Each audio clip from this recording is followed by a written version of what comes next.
আমি এখন আছি বর্তমানে আমার বড় ভাই লিটন ভাইয়ের দ্বারো, আর আইসি একটা জোনারি ভাইয়ের দ্বারো। সেটা হচ্ছে গেরি আমার মামা তাহুদ্দিন হক মুন্সি, তাই নিয়ে বাড়ির জগন্নাথপুর। মামা একটা ফোন দিয়ে দিয়েছেন লিটন ভাইয়া, যে ওটা তা নিয়ে দিতাম তাইকে। আর ওই ফোনটা কিনে গেলে দেখছেন ভাই ফোনটা আসলে দেখো। তৌহিদুল হক মুন্সি ভাই আমারে যতটুকুই অনলাইনে হেল্প করছেন বলার মতো ভাষা নাই। তো বাইরে আমি কয়েকদিন আগে ফেসবুকে মারছিলাম, বাইরে আমি কইলাম যে ভাই আমি একটা অ্যান্ড্রয়েড ফোন চালাই, মানে এটা হ্যাং করিলা, এটা লেগে স্যামসাং S21 আলট্রা, এটা অনেক আগের ফোন। তো আমার একটা আইফোন নাই, বালা ক্যামেরা হয় না, আর এটা এখন একটু সাতায়। ভাইয়া কইছেন লিটন কালকে তোর ভাই তখন মানুষ যাইব।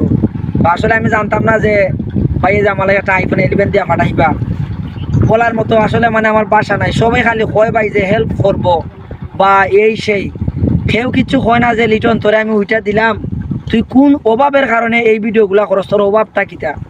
এখনো যদি আমার দিয়া হইতো তাইলে ভাই আমি এটা হলো। আসলে বলার মতো বাসা আমার নাই। আমি ভাই লাগে সবসময় দোয়া করি। ভাইয়ে কয়েকদিন আগেও আমার একটা হেল্প করছেন, এখন একটা ফোন দেওয়া পাঠাইছেন, একটা 11 ফোনের দাম বাংলাদেশি টাকায় সেকেন্ড হলো 30,000 টাকা। আর নয় এত প্রাইস আমার জানা নাই।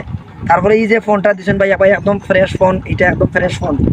যে বা যারা ভিডিওটা দেখবা তৌহিদুল হক মুন্সি ভাই লাগে সবাই বেশি বেশি করে দোয়া করবা, আমার লাগে দোয়া করবা, ভিডিওটা বেশি বেশি করে শেয়ার করবা। আসসালামু আলাইকুম।